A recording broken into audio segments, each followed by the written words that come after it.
Chapter 12, Part 4, 7 Ways to Cultivate a Mental Attitude that will bring you peace and happiness. Chapter 12, 8 Words that can transform your life. A few years ago, I was asked to answer this question on a radio program. What is the biggest lesson you have ever learned? That was easy. By far, the most vital lesson I have ever learned is the importance of what we think. If I knew what you think, I would know what you are. Our thoughts make us what we are. Our mental attitude is the X factor that determines our fate.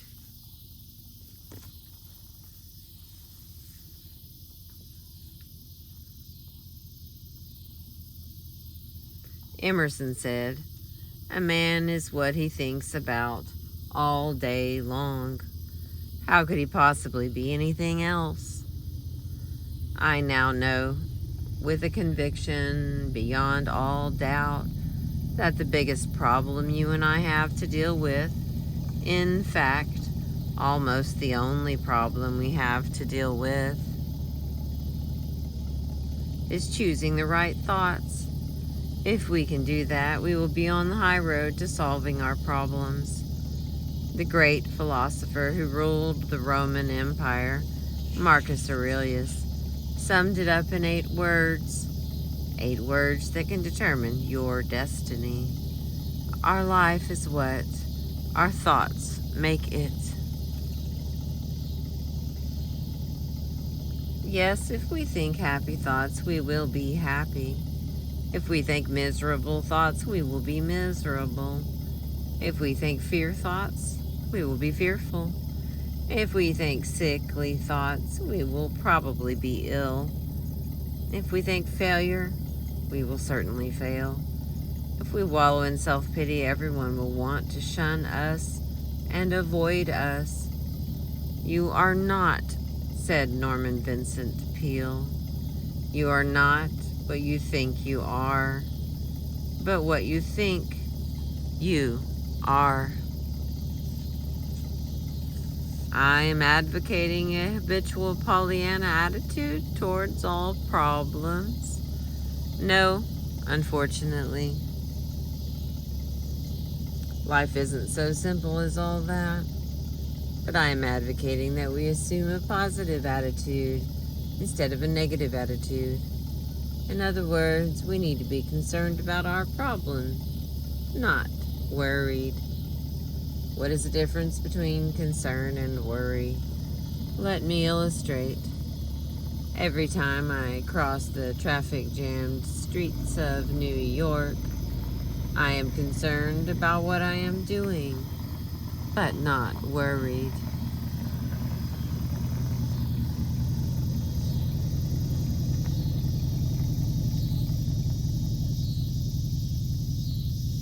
Concern means realizing what the problems are and calmly taking steps to meet them. Worrying means going around in maddening, futile circles. A man can be concerned about his serious problems and still walk with his chin up and a carnation in his buttonhole. I have seen Lowell Thomas do just that. I once had the privilege of being associated with Lowell Thomas in presenting his famous films on the Allen by Lawrence campaigns in World War I. He and his assistants had photographed the war on half a dozen fronts, and best of all, had brought back a pictorial record of T.E. Lawrence and his colorful Arabian army. In a film recorded of Allenby's request of the Holy Land, his illustrated talks entitled "With Allenby in Palestine and Lawrence in Arabia" were a sensation in London and around the world. The London opera season was postponed for 6 weeks so that he could continue telling his tale of high adventure and showing his pictures at Covent Garden Royal Opera House. After his sensational success in London came a triumphant tour of many countries. Then he spent 2 years preparing a film record of life in India and Afghanistan. After a lot of incredibly bad luck, the impossible happened. He found himself broke in London. I was with him at the time. I remember we had to eat cheap meals at the Lion's Corner House restaurants. We couldn't have eaten even there if Mr. Thomas had not borrowed money from a Scotsman named James McBay, the renowned artist. Here is the point of the story. Even when Lowell Thomas was facing huge debts and severe disappointments, he was concerned but not worried. He knew that if he let his reverses get him down, he would be worthless to everyone, including his creditors. So, each morning before he started out, he bought a flower, put it in his buttonhole, and went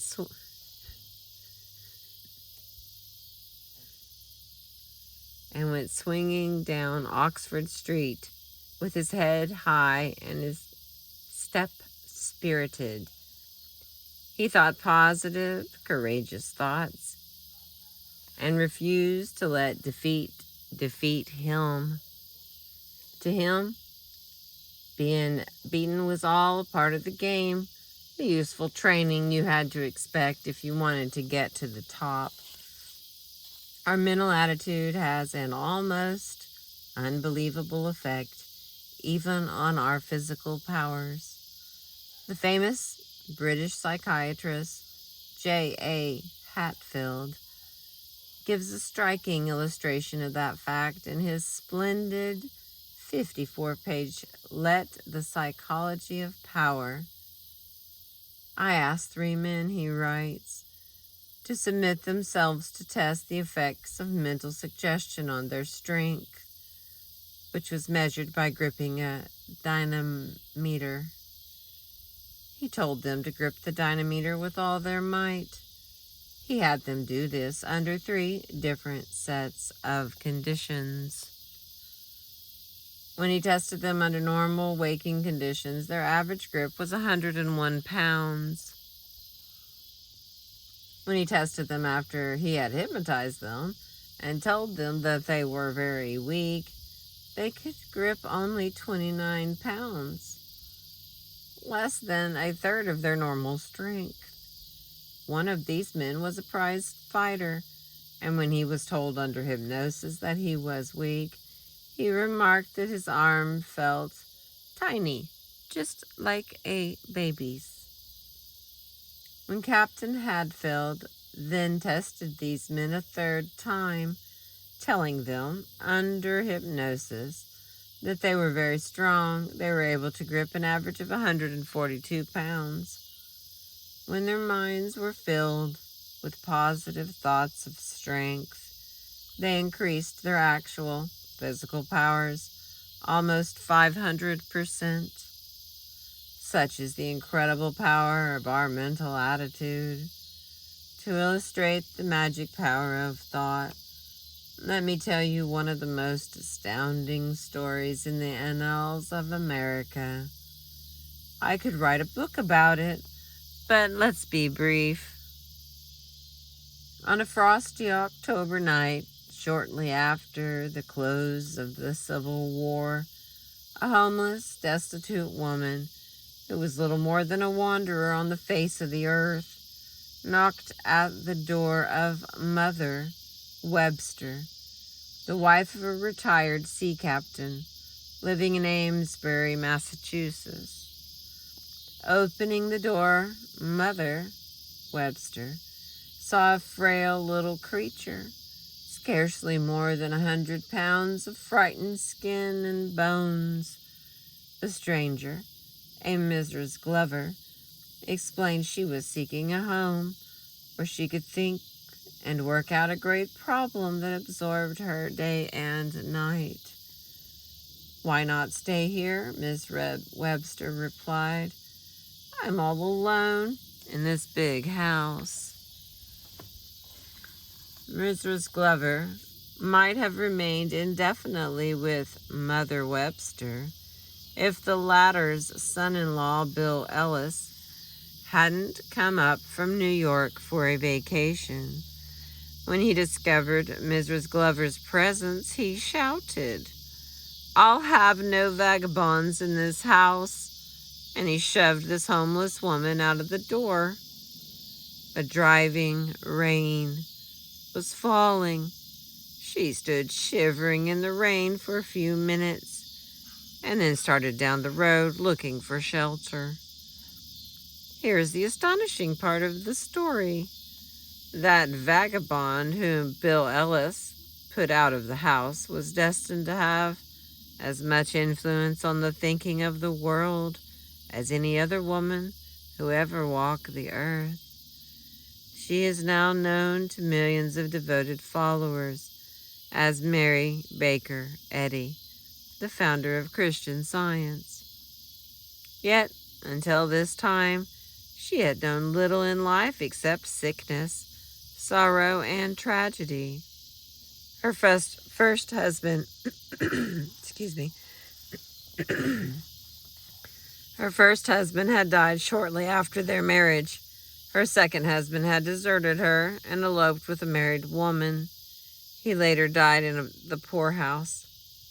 She had only one child, a son, and she was forced, because of poverty, illness, and jealousy, to give him up when he was 4 years old.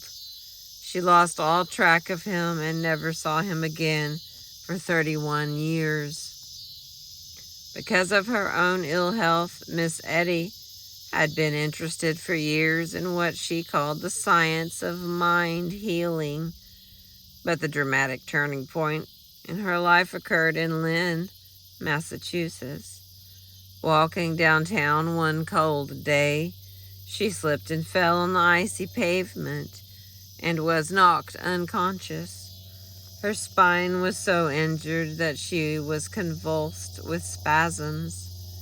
Even the doctor expected her to die. If by some miracle she lived, he declared that she would never walk again. Lying on what was supposed to be her deathbed, Mary Baker Eddy opened her Bible and was led, she declared, by divine guidance to read these words from St. Matthew. "And behold, they brought to him a man sick of the palsy, lying on a bed, and Jesus said unto the sick of the palsy, Son, be of good cheer, thy sins be forgiven thee. Arise, take up thy bed, and go into thine house. And he arose and departed to his house." These words of Jesus, she declared, produced within her such a strength, such a faith, such a surge of healing power, that she immediately got out of bed and walked. That experience, Miss Eddy declared, was the falling apple that led me to the discovery of how to be well myself and how to make others so. I gained the scientific certainty that all causation was mind, and every effect a mental phenomenon. Such was the way in which Mary Baker Eddy became the founder and the high priestess of a new religion, Christian Science, the only great religious faith ever established by a woman, a religion that has encircled the globe. You are probably saying to yourself by now, this man Carnegie is encouraging speaking up for Christian Science. No, you are wrong. I am not a Christian Scientist. But the longer I live, the more deeply I am convinced of the tremendous power of thought. As a result of 35 years spent in teaching adults, I know men and women can banish worry, fear and various kinds of illnesses and can transform their lives by changing their thoughts. I know, I know, I know.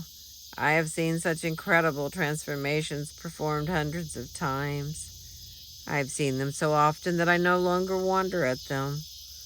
For example, one of these incredible transformations, which illustrate the power of thought, happened to one of my students. He had a nervous breakdown. What brought it on? Worry. This student told me, I worried about everything. I worried because I was too thin, because I thought I was losing my hair, because I feared I would never make enough money to get married, because I felt I would never make a good father, because I feared I was losing the girl I wanted to marry, because I felt I was not living a good life. I worried about the impression I was making on other people. I worried because I thought I had stomach ulcers. I could no longer work. I gave up my job. I built up tension inside me until I was like a boiler without a safety valve. The pressure got so unbearable that something had to give, and it did. If you have never had a nervous breakdown, pray God that you never do, for no pain of the body can exceed the excruciating pain of an agonized mind. My breakdown was so severe that I couldn't talk, even to my own family. I had no control over my thoughts. I was filled with fear. I would jump at the slightest noise. I avoided everybody. I would break out crying for no apparent reason at all. Every day was one of agony. I felt that I was deserted by everybody, even God. I was tempted to jump into the river and to end it all. I decided instead to take a trip to Florida, hoping that a change of scene would help me. As I stepped on the train, my father handed me a letter and told me not to open it until I reached Florida. I landed in Florida during the height of the tourist season. Since I couldn't get in a hotel, I rented a sleeping room in a garage. I tried to get a job on a tramp freighter out of Miami, but had no luck. So I spent my time at the beach. I was more wretched in Florida than I had been at home. So I opened the envelope to see what Dad had written. His note said, Son, you are 1,500 miles from home, and you don't feel any different, do you? I knew you wouldn't, because you took with you the one thing that is the cause of all your trouble. That is yourself. There is nothing wrong with either your body or your mind. It is not the situations you have met that have thrown you. It is what you think of these situations. As a man thinketh in his heart, so is he. When you realize that, son, come home, for you will be cured. Well, Dad's letter made me angry. I was looking for sympathy, not instruction. I was so mad that I decided then and there that I would never go home. That night, as I was walking down one of the side streets of Miami, I came to a church where services were going on. Having no place to go, I drifted in and listened to a sermon on the text. He who conquers his spirit is mightier than he who taketh the city. Sitting in the sanctity of the house of God and hearing the same thoughts that my dad had written in his letter. All this swept the accumulated litter out of my brain. I was able to think clearly and sensibly for the first time in my life. I realized what a fool I had been. I was shocked to see myself in my true light. Here I was, wanting to change the whole world and everyone in it, when the only thing that needed changing was the focus of the lens of the camera, which was my mind. The next morning I packed and started home. A week later I was back on the job. 4 months later, I married the girl I had been afraid of losing. We now have a happy family of 5 children. God has been good to me, both materially and mentally. At the time of the breakdown, I was a night foreman of a small department handling 18 people. I am now superintendent of carton manufacture in charge of over 450 people. Life is much fuller now and friendlier. I believe I appreciate the true values of life now. When moments of uneasiness try to creep in, as they will in everyone's life, I tell myself to get that camera back in focus and everything is okay. I can honestly say that I am glad I had the breakdown because I found out the hard way that power our thoughts can have over our mind and our body. Now I can make my thoughts work for me instead of against me. I can now see that Dad was right when he said it wasn't outward situations that had caused all my suffering, but what I thought of those situations. As soon as I realized that, I was cured and stayed cured. Such was the experience of this student. I am deeply convinced that our peace of mind and joy we get out of living depends not on where we are, or what we have, or who we are, but solely upon our mental attitude. Outward conditions have very little to do with it. For example, let's take the case of old John Brown, who was hanged for seizing the United States Arsenal at Harper's Ferry and trying to incite the slaves to rebellion.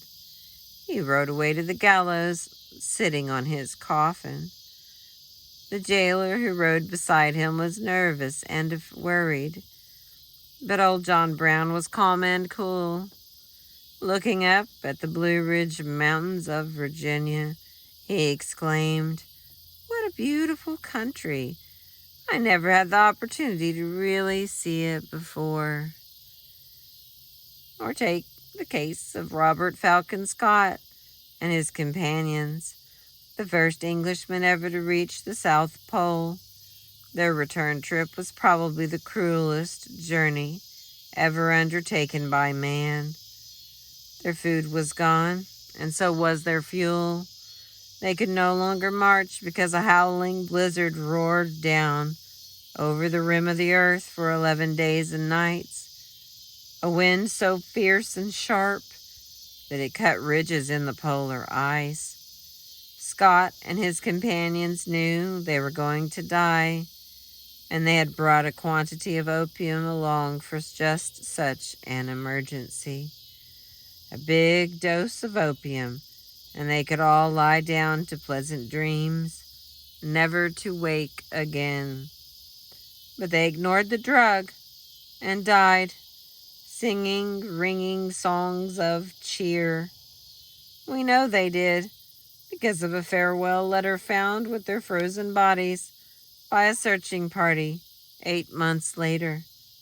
Yes, if we cherish creative thoughts of courage and calmness, we can enjoy the scenery while sitting on our coffin, riding to the gallows, or we can fill our tents with the ringing song of cheer while starving and freezing to death.